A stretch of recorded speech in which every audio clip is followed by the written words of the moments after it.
70 साल आसान नहीं थे। देश ने इस दौरान कई उतार चढ़ाव देखे, लेकिन बदलाव लाने के लिए सरकार ने कई ऐसे कदम उठाए जो देश को तरक्की के रास्ते पर आगे ले गए।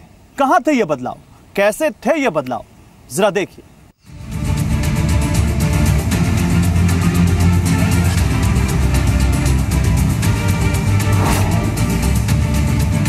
प्रधानमंत्री जन धन योजना का मकसद था साधारण से साधारण व्यक्ति को देश की वित्तीय व्यवस्था से जोड़ना।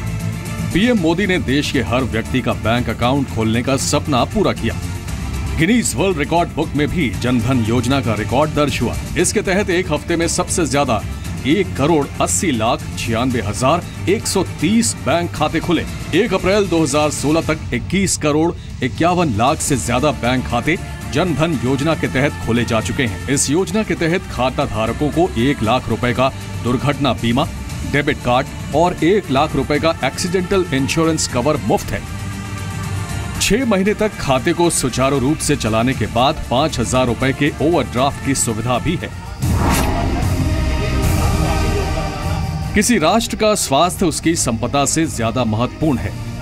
इसी कहावत पर अमल करते हुए मिड डे मील योजना की शुरुआत की गई। 1995 में मिड डे मील योजना शुरू हुई। दुनिया में इस किस्म की सबसे बड़ी योजना है। साल 2011 में इस योजना की पहुंच भारत के 11,30,60,000 बच्चों तक हो चुकी थी। भारत में प्राथमिक विद्यालयों में पढ़ने वाले बच्चों की कुल तादाद के 79% को मिड डे मील हासिल होता है। मिड डे मील को शुरू करने का बड़ा कारण स्कूल में बच्चों की तादाद को बढ़ाना भी था। इसने कई लोगों को रोजगार भी दिया।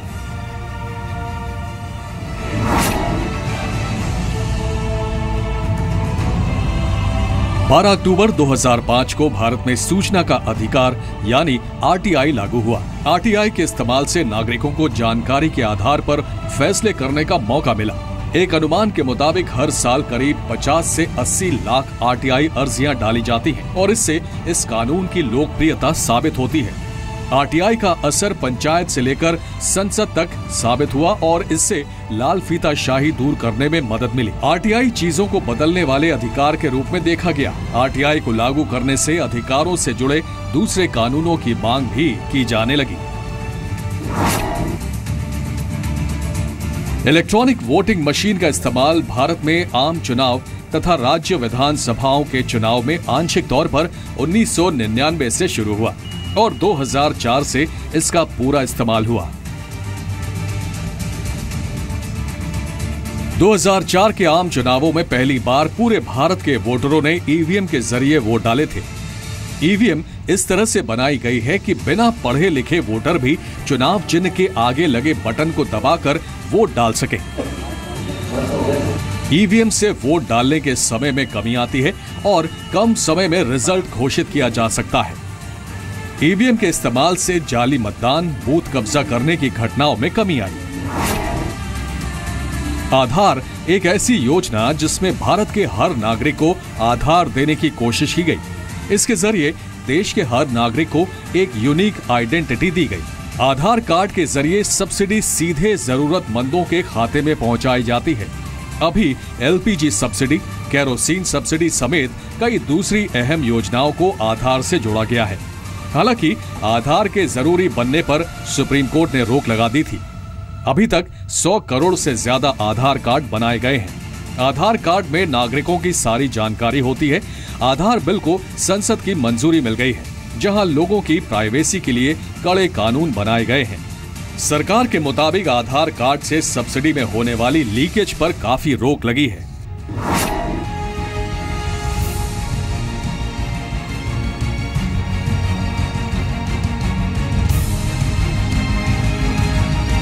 भारत गांवों का देश है, लेकिन फिर भी भारत को खाद्यान्नों को आयात करना पड़ता था। ऐसे हालात से निपटने के लिए देश में हरित क्रांति की शुरुआत हुई। हरित क्रांति को शुरू करने का श्रेय नोबेल पुरस्कार विजेता प्रोफेसर नॉर्मन बोरलॉग को जाता है।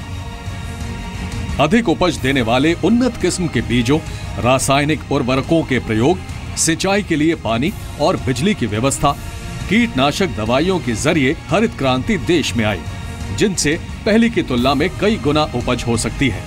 वहीं देश में दुग्ध क्रांति लाने का श्रेय श्री वर्गीस कुरियन को दिया जाता है। ये भारत की योजना थी जिससे कि भारत में दूध की कमी को दूर किया गया।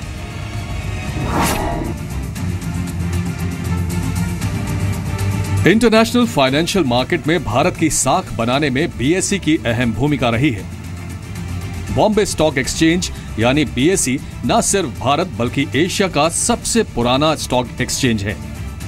इसकी स्थापना 1875 में हुई थी। बीएसई दुनिया के सबसे बड़े स्टॉक एक्सचेंज में शामिल है। इसके प्लेटफॉर्म पर करीब 6000 कंपनियां लिस्टेड हैं, जो दुनिया में सबसे ज्यादा हैं। दुनिया के वित्तीय जगत में बीएसई की बड़ी साख है।